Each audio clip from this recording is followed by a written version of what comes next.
So good evening, everyone, and welcome to the Book Club of California's online and in-person program titled Excavating and Reckoning with California's Sorrowful Past. My name is Kevin Kosick, and I'm the Executive Director for the Book Club, and it's my pleasure to welcome you all this evening and host this program. And for those of you that might be new to the Book Club of California, we are a nonprofit, member and donor-supported organization that is dedicated to preserving and promoting the history of the book and the book arts. Oftentimes, we do that with a focus on the history and the literature of California and the West. The Book Club publishes limited edition of finely made books. We have a scholarly journal, and we have keepsakes, especially for our members. We host a year-round series of exhibitions and programs like the one this evening on topics including fine printing, design, typography, bookbinding, collecting, California history, and much, much more. Now, if you're not a member of the book club, or if your membership has lapsed and you're interested in what we do, please consider joining or rejoining our century-long tradition. Our membership dues are modest, the benefits are many, and we simply can't do the work of the book club without the support of our members. So I encourage you to go online to bccbooks.org to find out more, to join, or to donate to the Book Club of California. And now on to our program. Tonight's program is titled Excavating and Reckoning with California's Sorrowful Past. And our speaker is Tony Platt. Now, Tony Platt is the author of 13 books and over 150 essays and articles on race, inequality, and social justice in American history.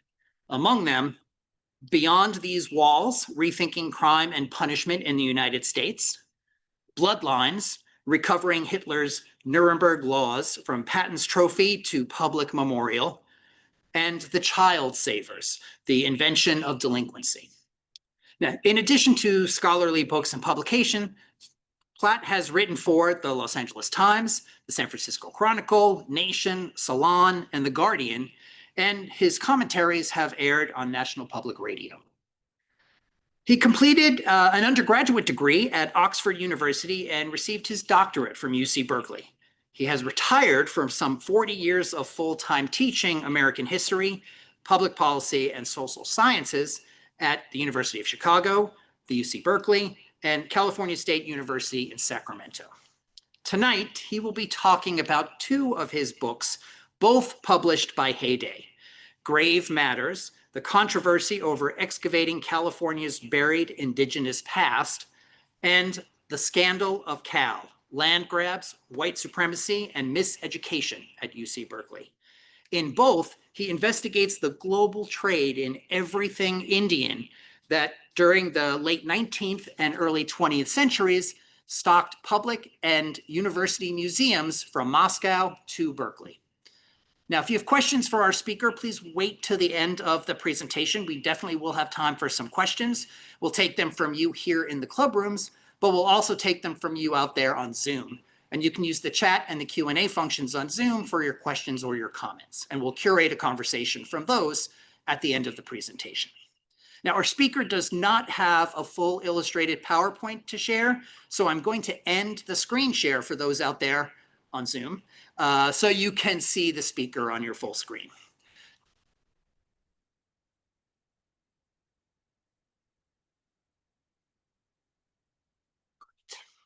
And now it is my pleasure to introduce our speaker, Tony Platt.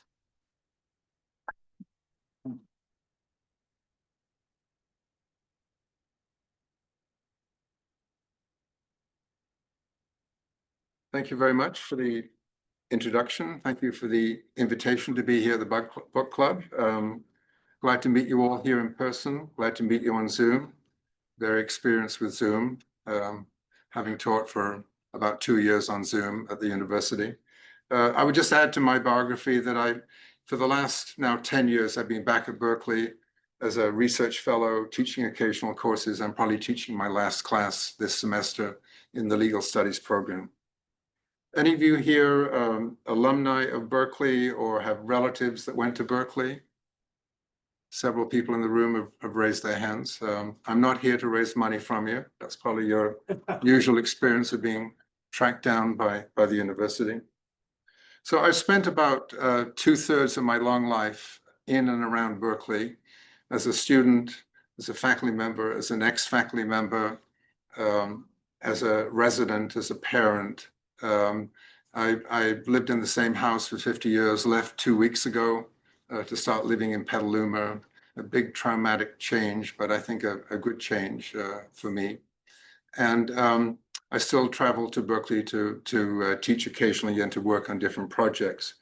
And as the kind introduction mentioned, I've written several books and lots of articles about issues of justice and injustice, particularly in the United States. But these are the first two books where I really try to look critically and closely at my experience here at Berkeley, at the University of California, Berkeley, at the university, at my own workplace. And when I started doing research for this book, I thought there would be many different kinds of radical histories and interpretations of the university and so on. As you know, a lot has been written about Berkeley. It's called Berkeley Around the World. It's called Cal in Berkeley, rather presumptuously, associating it with the state of California. A lot of people have written memoirs and written different accounts of their experiences at the university, but I was surprised that nobody has written a long, deep history. There are institutional histories that sort of like are, I would call them booster histories of the university, internal histories that tell the story in a very positive way. The university itself, my experience, is not introspective about its past. I think most large institutions are not introspective about their past, don't look critically at their own history.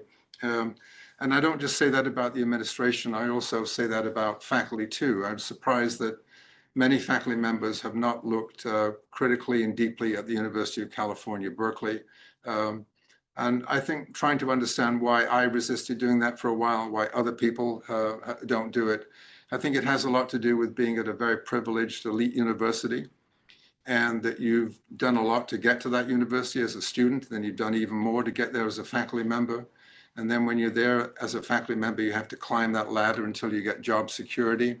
And I think that faculty do not want to be biting the hand that's pulling us up potentially to the top rung of the ladder.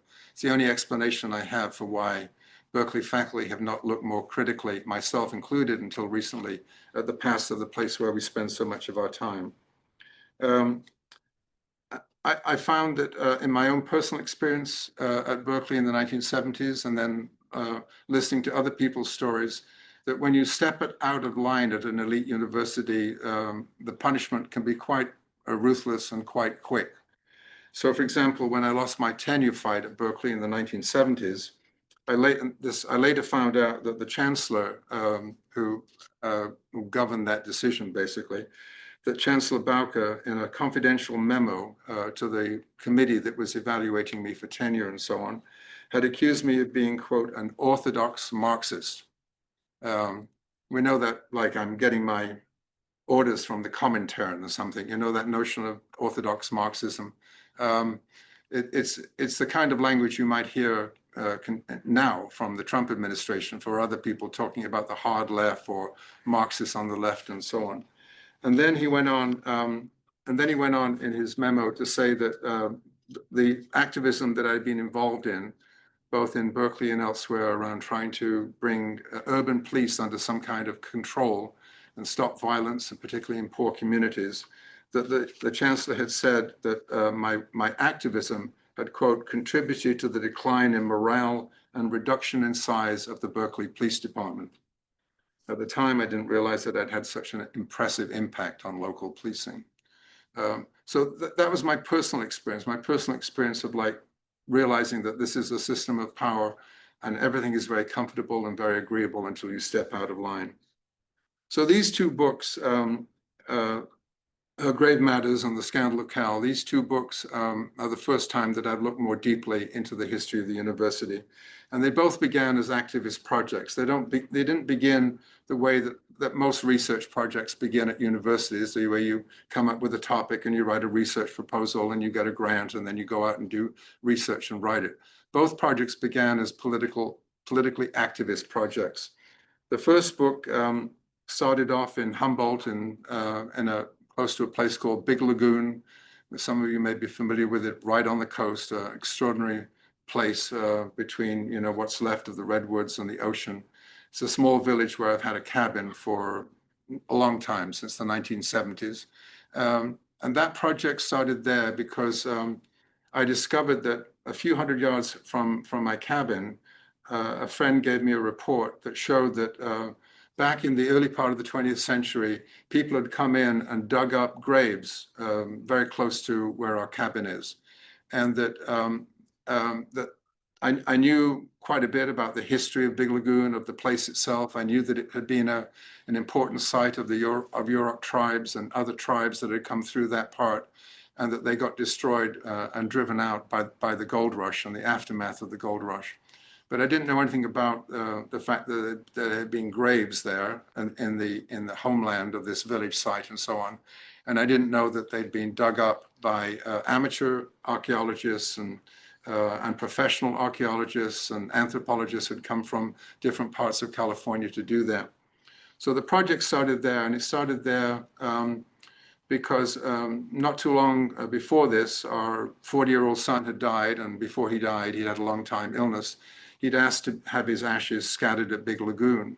So I started to look much more closely at the history of funereal ceremonies and religious ceremonies and ancient ceremonies that have been used to celebrate and to talk about a person's life and their transition and so on. So I became interested in that. I'd never really studied or looked at the history of the Yurok tribe in Northern California, but I started doing that around that personal connection. And then when I discovered that people had dug up this beautiful meadow at Big Lagoon back in the early part of the 20th century, I felt I had some kind of responsibility to do something about that, to give the people that lived there the same kind of respect that we gave to our son. So I started working with the Coalition to Preserve Yurok Cultural Legacies at Big Lagoon, working under the leadership of the Yurok tribe, and bringing together different kinds of people, different kinds of organizations, where we met for about 2 years and developed proposals and ideas for trying to protect this land and let people know what had happened there. And in the course of doing that research for that project, and I knew nothing about the history of anthropology or archaeology, that wasn't one of my fields. But in the course of studying that, I found that the most important archaeologists and anthropologists that had been involved in digging up the graves had come from Berkeley. And that they'd come in after and with the help of the local amateurs and dug up graves and had taken the human remains back to Berkeley. So that book becomes a book about learning about how I learn about, and then how I write about, and how I talk about and understand this whole trade in human remains and cultural artifacts that took place all over the world. And that was the focus of that book. But the book did bring me back to Berkeley, and I was able to show in this book that the University of California, Berkeley had provided not only leadership, but had dug up ancestral remains and brought them back to Berkeley. And I naively thought at that time, this book was probably written about 12 years ago, the original copy of it, the original issue of it. I thought at that time that if people knew this and the university knew this and they found this information, that people would be shocked and do something about it. I was incredibly naive about how a system of power uses. Basically, the university ignored the findings of the book, and also ignored in the same way that they'd organized the efforts of tribes throughout California to try to repatriate cultural artifacts and human remains. So that was the first book, and that book started there and had a lot to do with my experience in that northern rural part of California. And then the second book began as a political project at Berkeley, where I helped to co-found an organization called Berkeley's Truth and Justice Project. And here, working with the small number of Native American faculty and students and staff at Berkeley, I worked with people to try to put pressure on the university to repatriate thousands. At the time, I wasn't quite sure of the number until I started doing the research, but to repatriate thousands of human remains and to repatriate hundreds of thousands of cultural artifacts that had been taken from grave sites all over, as I discovered in the course of doing the research for this project. I was in charge of the research for both of these political projects and didn't imagine them as books until I got more deeply into them. So that project at Berkeley began to look at and try to understand why the university had resisted complying with a very important piece of legislation passed in 1990 by the federal government, the Native American Graves Protection Act, called NAGPRA, which said that within 5 years, institutions that receive federal funds should repatriate anything that was taken from tribes and Native organizations. So that was back in 1990. And when the project began about 7 years ago on the Berkeley campus, they'd resisted doing that kind of repatriation. So in doing the research for that project and trying to build a case about why this was a violation of human rights and why this was an indignity, why this didn't represent the best of what Berkeley likes to think of itself in its public persona, in doing that research, I began to ask the question: was this a one-off? Was this exceptional? What happened at Big Lagoon in Humboldt and what happened on the Berkeley campus? Was this something exceptional? Was this something that just happened in terms of its relationship with Native American tribes? Or was there something more systemic or systematic that's gone on here? Was this part of a larger set of issues? So with this project, as with a lot of research that I like to do in the last few years, I like to go in with an idea of starting on a particular project and a particular idea, but I also want to be open to the detours and the places that you can go that are unexpected. I think that's what makes research and intellectual work different from propaganda. Nothing against propaganda. I've written a lot of propaganda in my life. But for a research project, I think you have to have both a plan and also an openness to where the creative work takes you, where you can go where you didn't expect to go. That's the extraordinary challenge and sometimes the wonder of doing investigations. So it's taken me a long time to, before these two books, to come to terms with this place that had played such an important part in my life. And to paraphrase T.S. Eliot, it's taken me a long, long time to return to where I started as a grad student 60 years ago, and to begin to know the place for the first time, to come back to a place you think you know, but then to know it for the first time. And now, having published the book and done more research, I realize there's a lot more still to know, which I think is a good way to end a piece of research, to always know that there are other things that need to be discovered and so on. So I'm continuing to work on this. But let me now try to summarize in a very summed up way some of the things that I've learned in the course of doing these two books. And whether or not you find the arguments persuasive, you'll have to look at the evidence in the books, you'll have to think about it. But I like to think about the book as being not so much replacing one truth with another truth, but I like to think about it as an argument about the past. That's my approach to doing historical work. That this is an argument. This is a way of thinking about what happened that hasn't been said before or written about before. And it's not like I'm saying this is the truth to replace the other truth, but this is to create a discussion, a conversation, an argument about what we know, and to open it up into something that can be a dialogue and a conversation, as opposed to something like a finished product. So what have I learned? So firstly, I've learned that the accumulation and exploitation of land figures prominently in the history of the University of California and Berkeley from the 1860s to the present. And when we talk about Berkeley, we're talking about not just the most famous campus of the now 10-campus University of California, but we're talking about it really being the University of California from the 1860s to the 1920s, when UCLA was created. So for the first 60 years, which happened to correspond to the earliest period of California history, the University of California at Berkeley was the University of California. There were no other campuses. And so this research on the work on the university is not just about a particular academic institution, it's also insight into something about the history of the state itself. And what I learned is that the indigenous history of California, which is usually marginalized by historians, by institutions, by public history in this state, learned that the indigenous history of California and the development of the University of California are inseparably intertwined, comparable to what's happened with the East Coast universities now beginning to come to terms with the role that their economic investment in the slave trade, in the trade in African human beings, how that was an important beginning to their universities. I think this is comparable. I think this is our slave trade. I think this is the deep part of California history that needs to be reckoned with. So let me give you some quick examples of why land is so prominent in this story. And of course, why land and Native American history and the current battle by Native American tribes to repatriate and to get reparations in the form of land is so important. So first of all, the university was founded in the 1860s through the help of the Morrill Land Grant Act, which is federal legislation of the 1860s.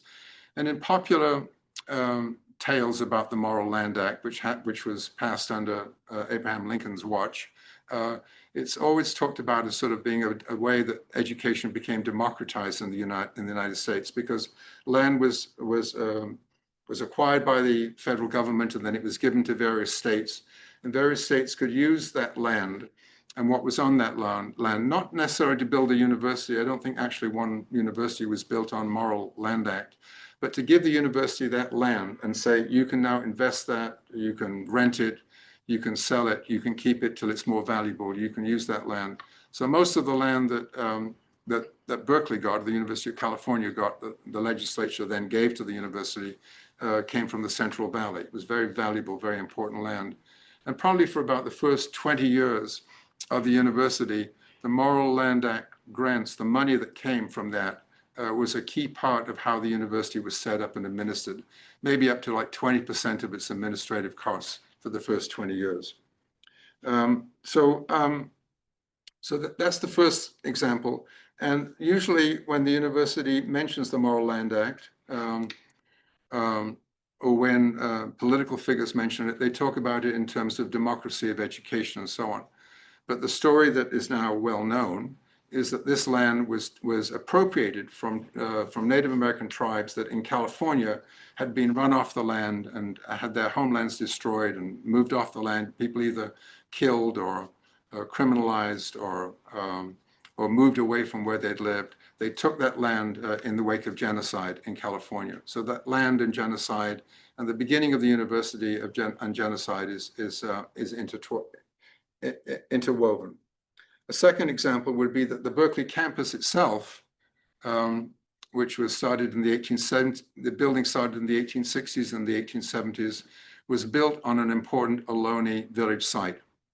And we know that for sure because I was able to find internal records and other records that showed that when they were building the university, they were digging up human remains and they were digging up artifacts. And the artifacts and human remains, many of which were then sent to the anthropologists in the university or people that had an interest in anthropology in the 1870s and 1880s. There still wasn't an anthropology department. And that other particularly artifacts were just taken by the people that dug them up. It became sort of a popular hobbying thing to do. But now we know exactly where that village site was. We know exactly what happened to those human remains that were dug up. And we know that a great deal more about how really from the bay of the San Francisco Bay all the way up through Berkeley, what is now Berkeley, up through the hills, up into the hills themselves, that there's a trail of campsites and hunting grounds and so on. So this was a very significant part to the history of the university. Then another example would be that when Berkeley began to be developed as a city, and the city and the university were developed at the same time, Berkeley is really a company town. Without the University of California, without Berkeley, it wouldn't be Berkeley that we know. And that we know that in an important book that's come out not too long ago, suggested that Berkeley actually as a city began to have more systematic forms of racial discrimination in housing and residences through racial covenants and racial segregation than many places in the South. That Berkeley was a significant place where the city was planned, and it was planned as a residentially segregated place. The only exception to that is the International House, which is up there on Piedmont Avenue. An International House is an interesting insight into the university's contradiction. The idea for it was begun in the 1920s. It was Rockefeller money that came up with the idea of universities having places where international students could come to. And Berkeley, from very early on, that had been really imagined by the legislature as an agrarian college, very early on began to imagine itself as being an important educational institution, that it would be able to think of itself eventually rivaling Harvard and Yale and British and European institutions. So the International House was a part of Berkeley imagining itself as a global university. So it began to bring upwardly mobile middle-class people from the Philippines and so on, which the United States eventually occupied, but to bring students in the early 20th century from different middle-class colonized societies, to bring them to Berkeley. So they came from Asia, they came from Latin America, they came from Africa, and so on. And there was huge protests up on Piedmont Avenue, protests from the fraternities and sororities, who did not want to have anybody who wasn't white living around them up there on Piedmont. So the university played it both ways. They made a special case for the International House. They had all this money from Rockefeller and so on, but also they wanted to be players in the global academic game. And at the same time, they supported and helped to plan a thoroughly racially segregated city. Another example would be Los Alamos in New Mexico. So as you probably know, Berkeley played a key role in the development of the atomic bomb. And the movie and work that's been done about Oppenheimer tend to emphasize, the individual great troubled man, and if you've seen the movie and so on, and sort of talk about Berkeley's relationship with the atomic bomb through this relationship with Oppenheimer, who was very important. But this was a university-wide project, the project of developing the atomic bomb. It wasn't just about any individuals. Huge amount of resources and money went into that. And in the 1940s, when they were scouting around for places to set up where the laboratory would be, where the families would be able to live, where the scientists would live, they selected out, and Oppenheimer was very involved, actually, and other Berkeley physicists were involved in that, in selecting Los Alamos as the place that would be appropriate to develop the town that would develop the atomic bomb. And this is, at the same time, this was an important ancestral land and burial ground for New Mexican tribes. This would be an example of me going into the research and just following it to try to find a little bit more about this, and then learning about not only the exploitation of the Native American labor force to build and run Los Alamos, but also that it was on land that had been important burial grounds that Native American people weren't allowed to come to. So that would be another example. And then the final example would be anthropology at Berkeley. Anthropology used to be a very, very important department. It used to be one of the most powerful departments.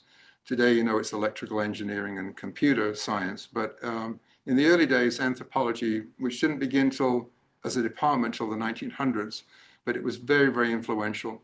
And it was very influential in part because European universities had strong anthropology departments.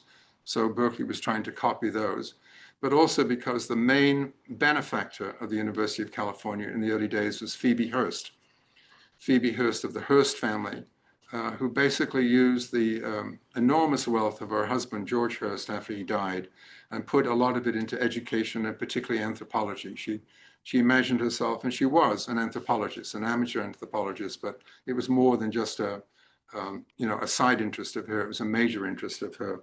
And when Berkeley began to develop an anthropology department in 1900, she actually ran the anthropology department for its first 8 years.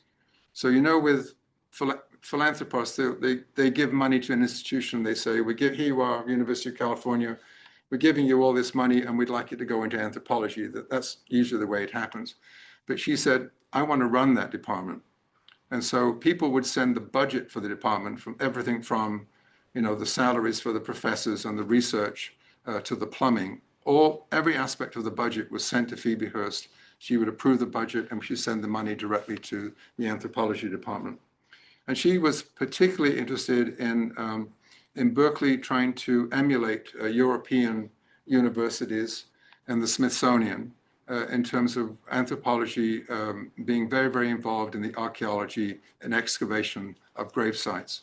So the first, and this is where the land issue is important, the first places that she funded expeditions to in the 1890s, before there was a Department of Anthropology, was to Egypt, Peru, and Mexico.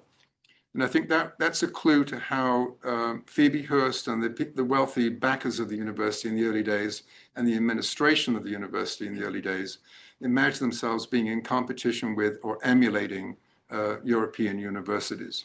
And certainly when we get to the architecture of the Berkeley campus, it very much emphasizes its sort of classical Roman and classical Greek roots. So that happened from very early on.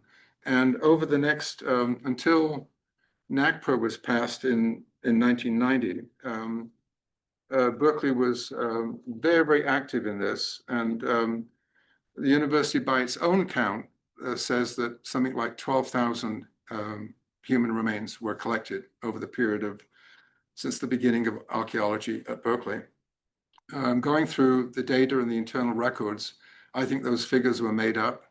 In part, and this is hard to hear, but I think it's important to hear it, because when the university excavated grave sites and brought the human remains back to the Berkeley campus, they broke them up into different body parts, the legs, the heads, the arms, and so on, and kept them in boxes, which just got scattered all over the place in different basements all over the university.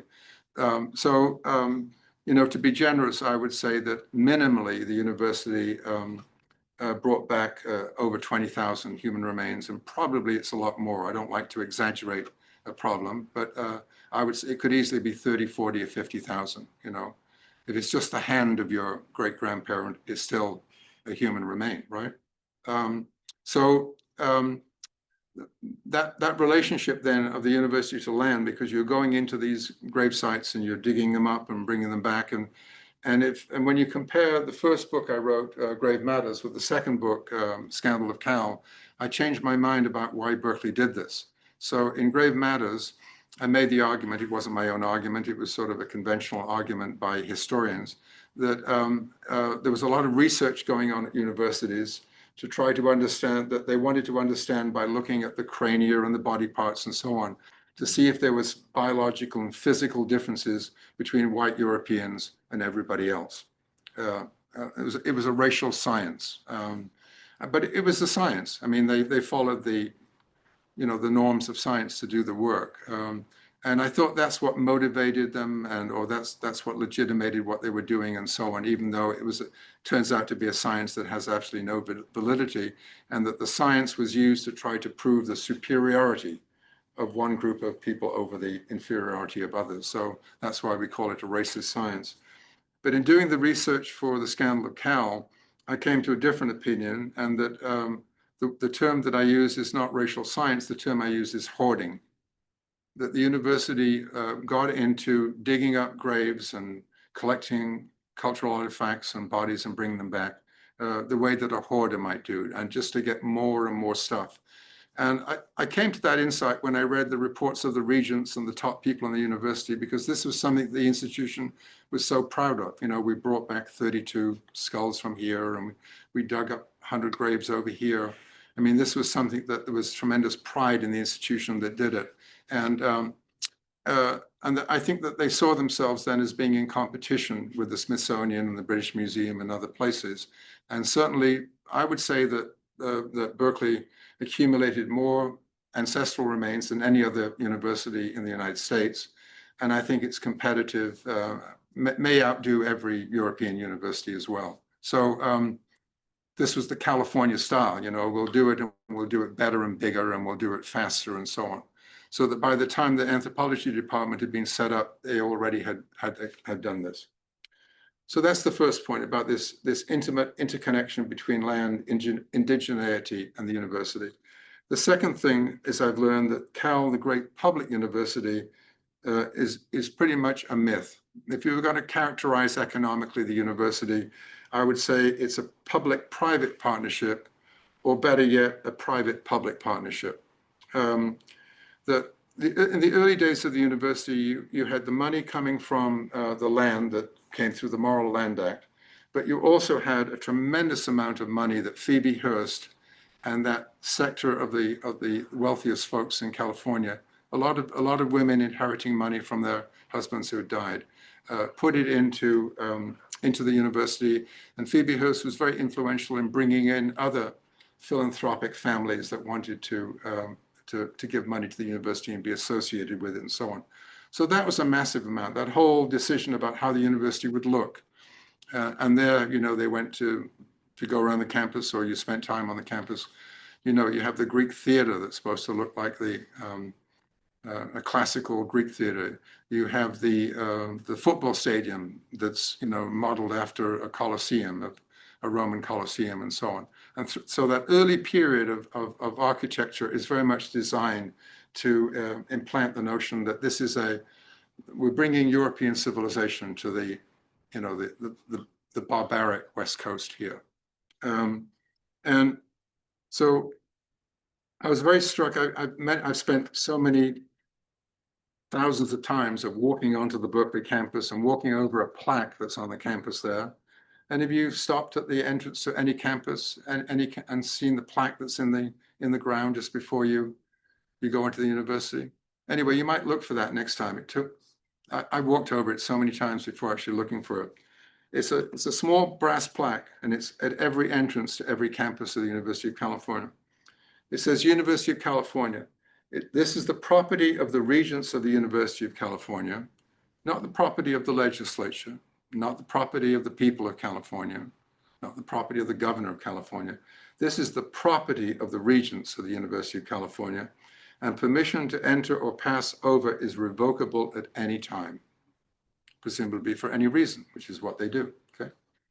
So digging more deeply, as a few historians have begun to do, into the history of the University of California, it is now considered to be a constitutional university because in the 1880s, the California legislature passed legislation giving the University of California special independent rights and abilities. So it has all the tax benefits of a public university, and it has all the abilities of a private company to invest and to expand and to also use public domain as a way of taking over land and property and so on. The Huntington Library would be another example in California of a place that has this very specific, unusual constitutional status. So it has this independence, and the regents, who I like to think of, you know, if you think of the power structure of the regents, it's the regents of the University of California.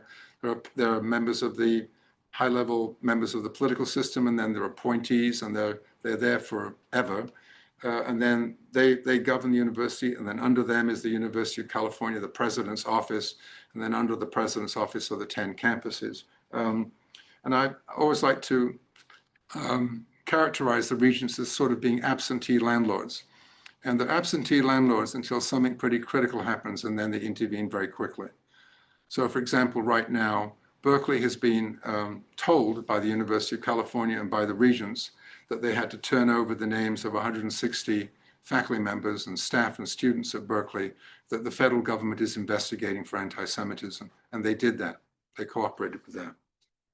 So if you have trouble thinking about the University of California as being an economic powerhouse, then just imagine these two facts.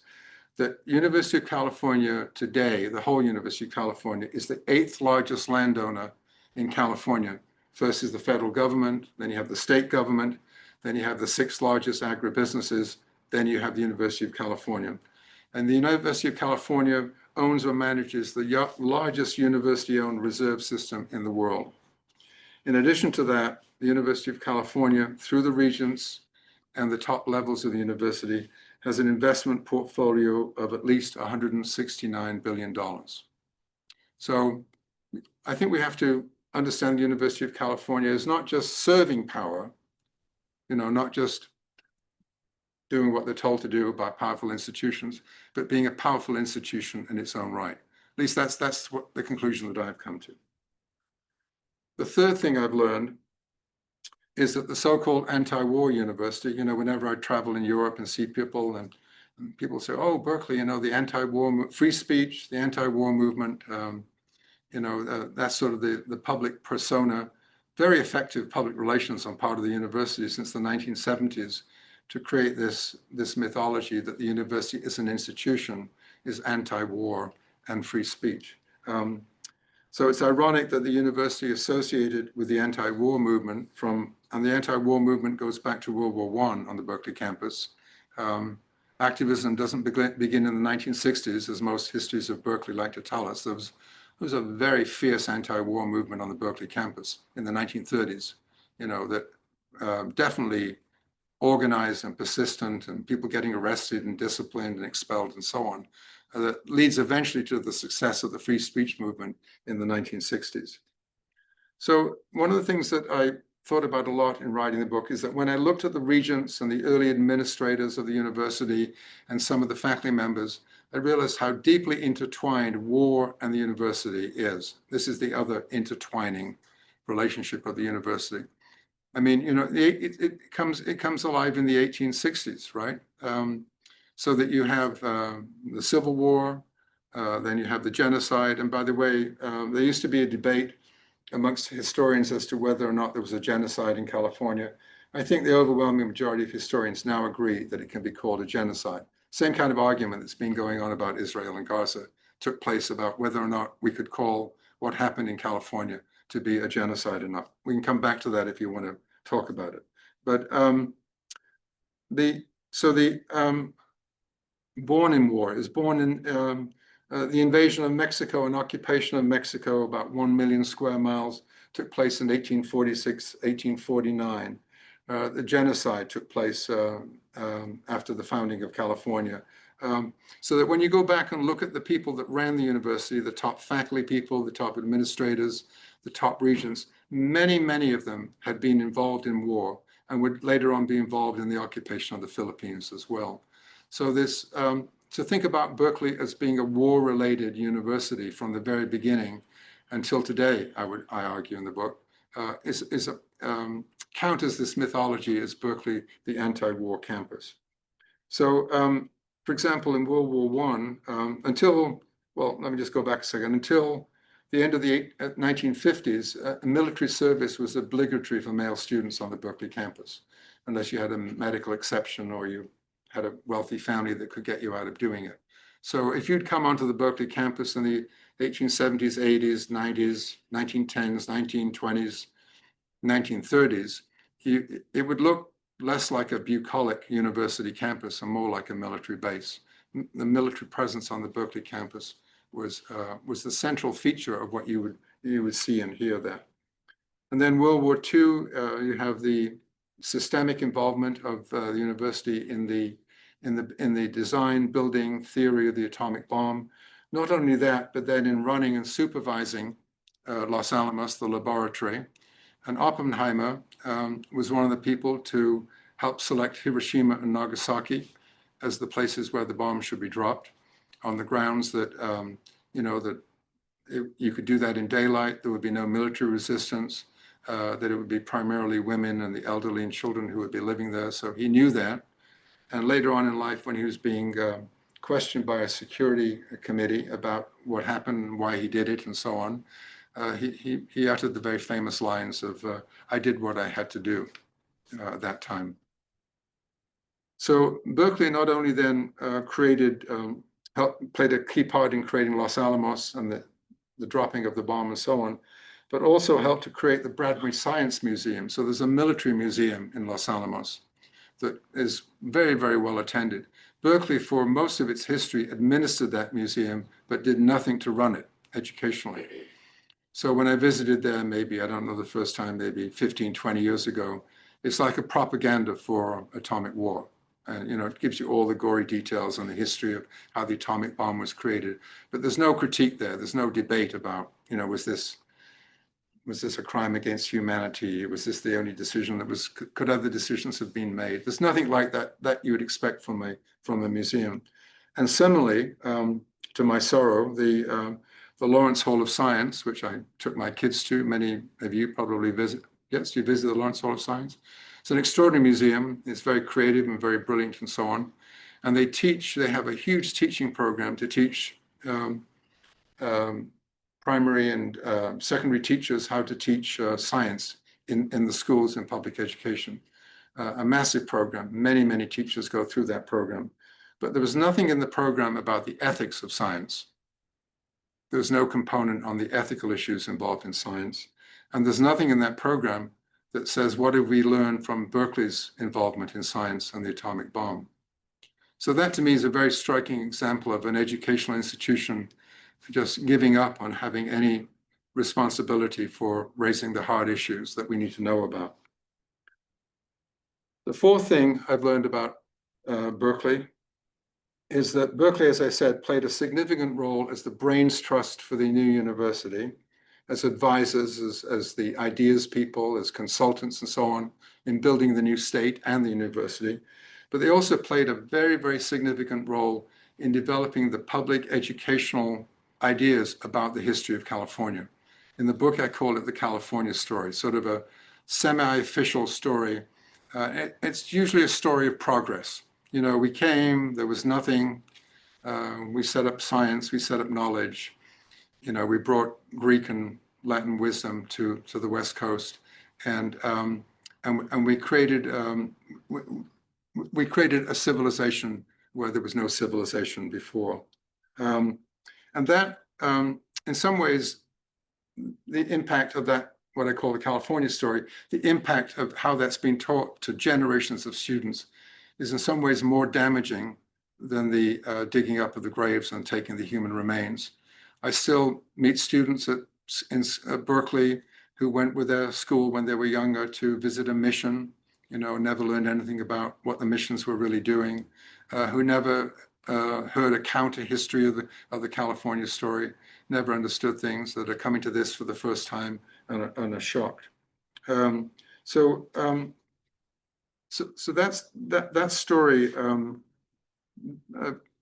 requires, it's got to be created by the intellectuals, and the intellectuals of Berkeley played a key role. They wrote books on this topic.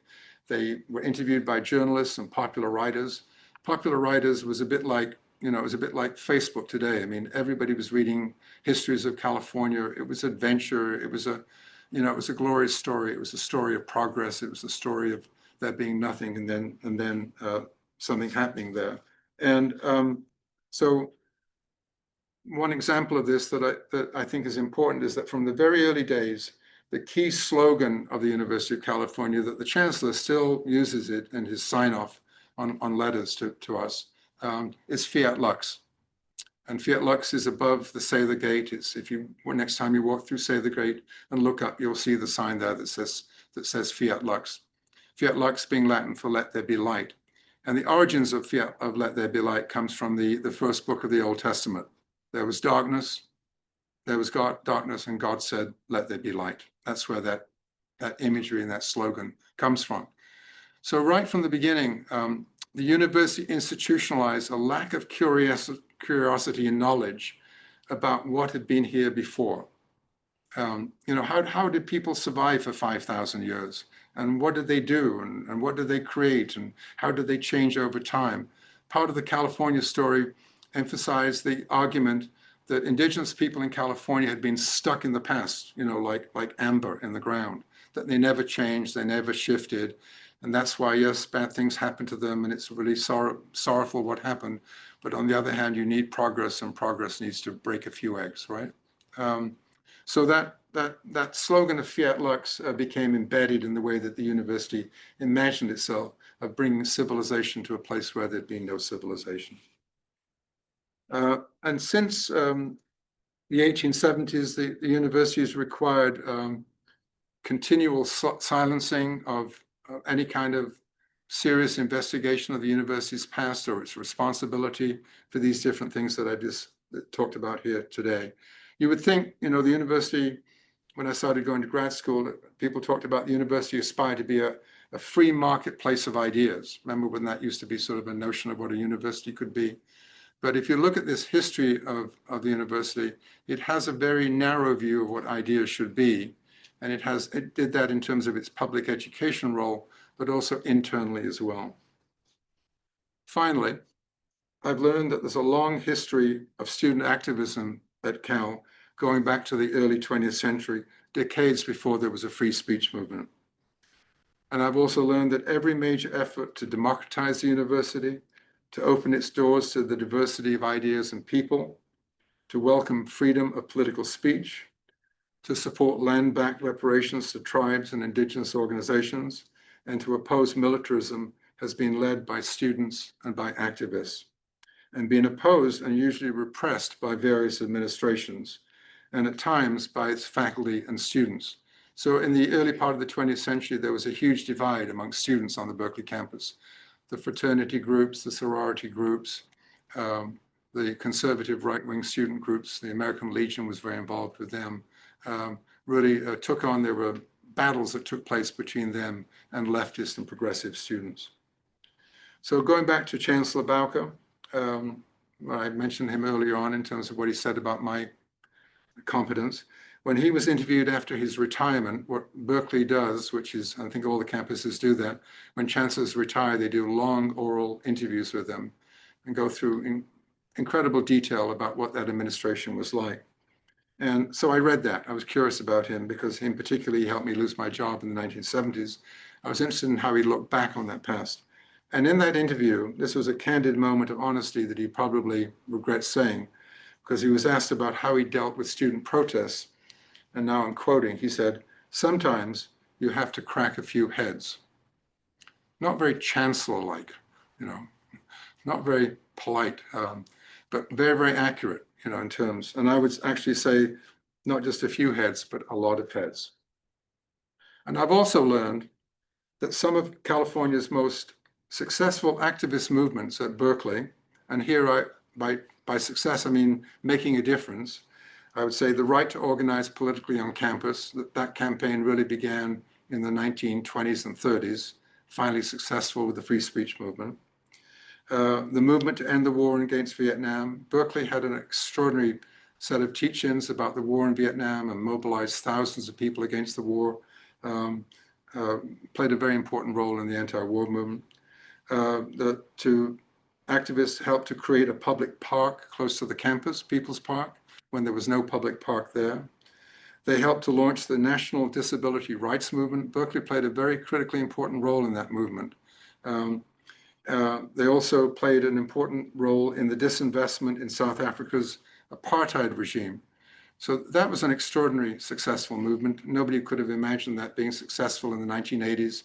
Universities did encampments and protests and mobilized and organized to stop the university investing in companies that did business in apartheid South Africa and were successful quite extraordinarily. And that also the movement in Berkeley that was successful was to make Berkeley into a city of refuge, a sanctuary city for refugees coming from countries that had human rights violations.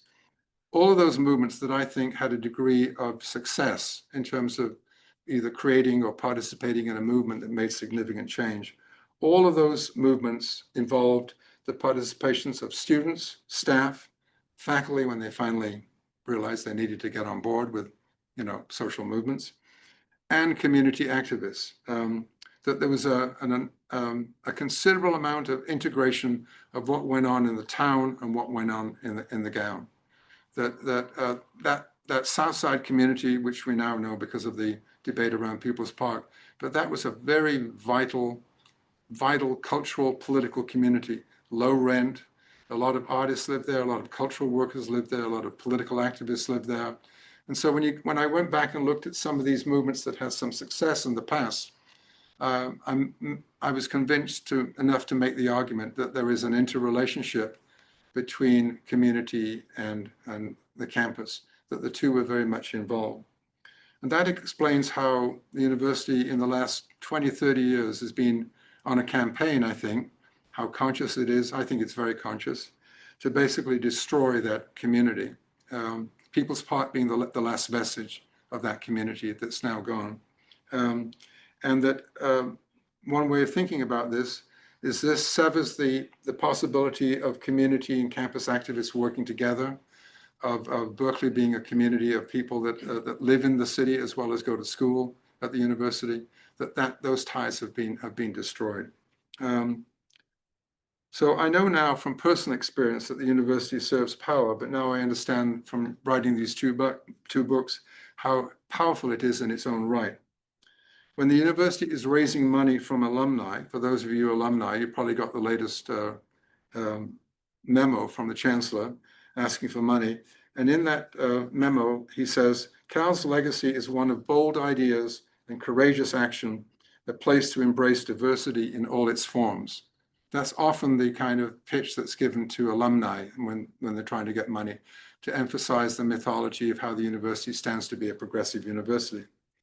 But when the chancellor met recently with funders and with a congressional committee when he was subpoenaed and so on, he's much more honest and I think realistic about what the university is. I'm not quoting him here, though I can give you the evidence for this. He basically says, no need to attack Berkeley. We're not all that radical.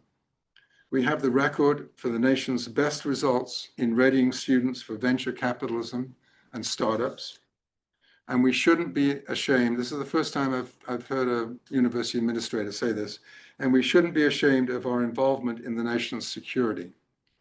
That was in a speech he made to the Berkeley City Club.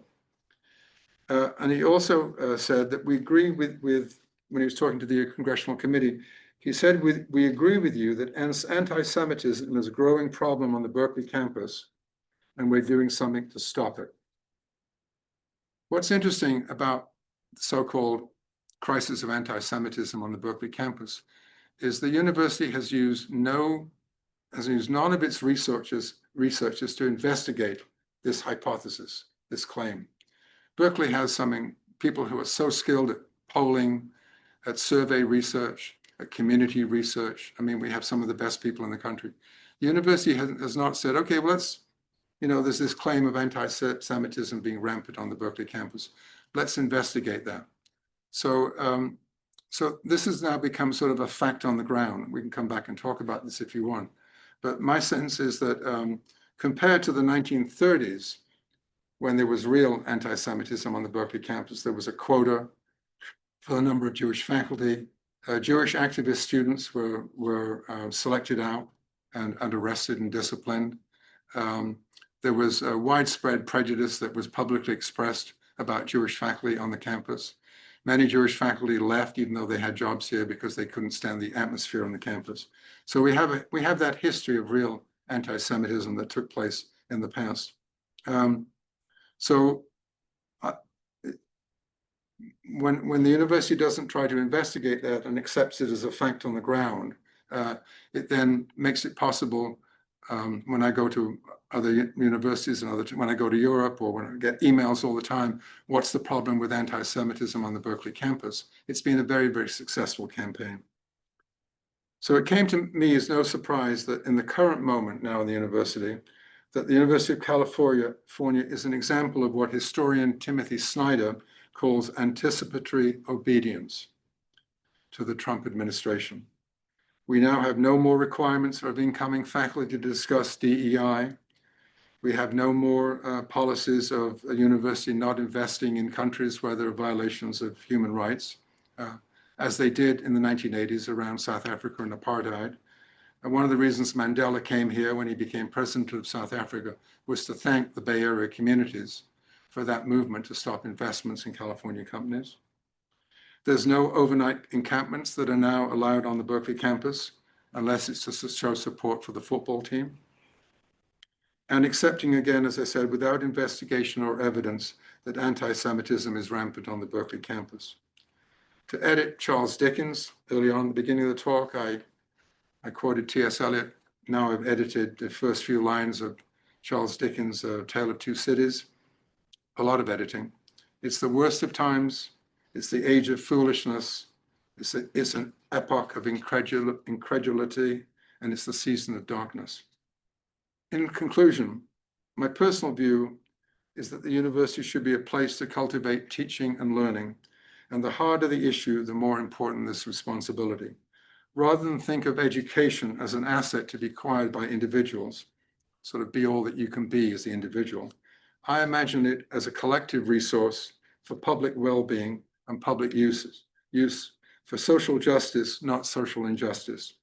A place for learning and argument about the big issues we confront, not tiptoeing around the big issues, not evading them, but making the university into a center where the hard issues are debated. And it should also be a place of critical self-reflection. I've learned that the struggle for justice is a long and difficult road. We have much to learn from California's tribes, whose lives and deaths are inseparable from the university's foundations. Without their land, their patrimony, their blood, this university would not exist. And yet, despite genocide, despite dispossession, despite criminalization, and despite the university's plunder of their ancestors' graves, they survive and they thrive, teaching us that we need the persistence, stamina, and vision of long-distance runners. To paraphrase Langston Hughes, our challenge is to make the university into a place that never has been yet and yet must be. Thank you.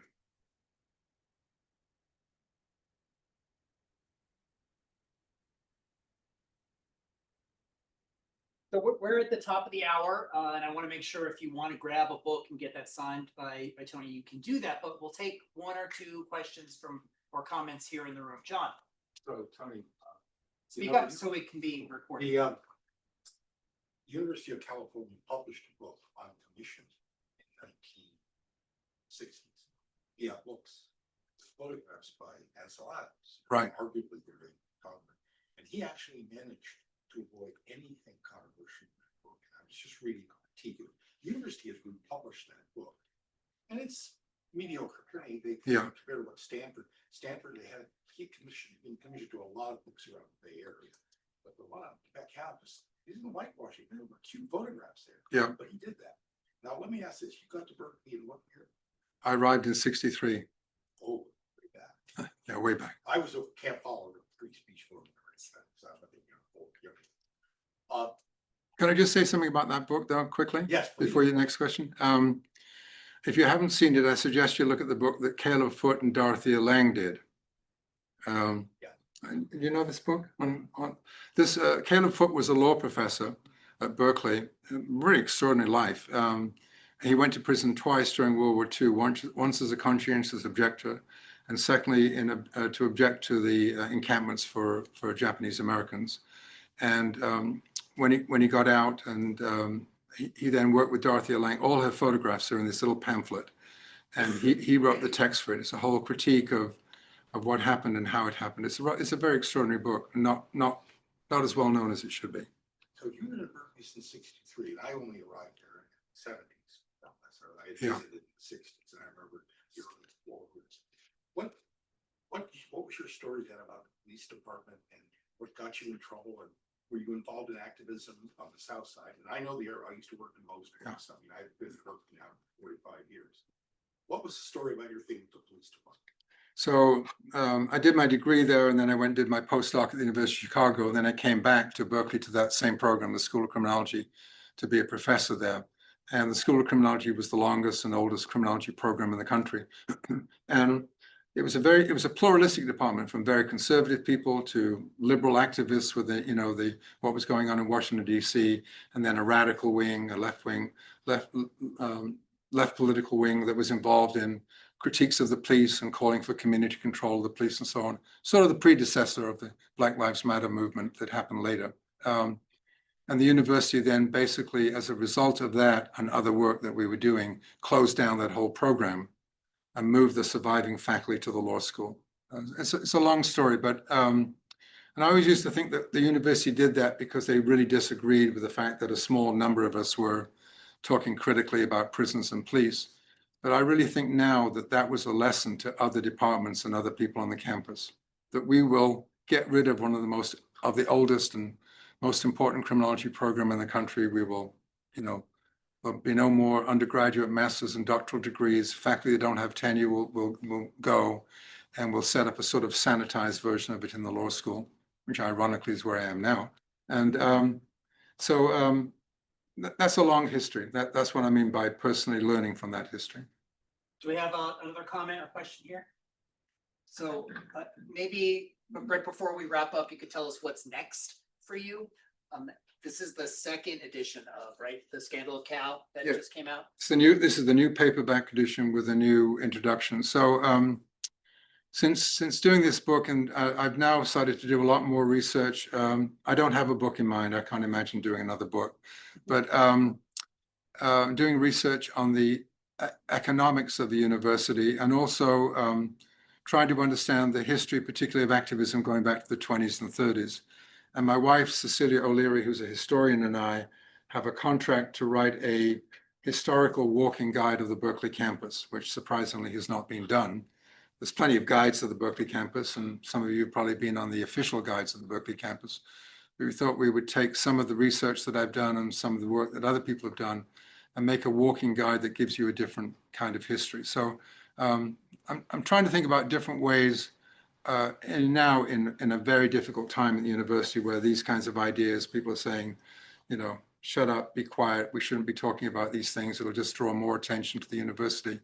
But I think I'm trying to think about ways of reaching people that normally wouldn't read a book or wouldn't read a history and so on, to try to popularize the ideas in the way that the Trump administration has done so successfully in terms of popularizing what they believe.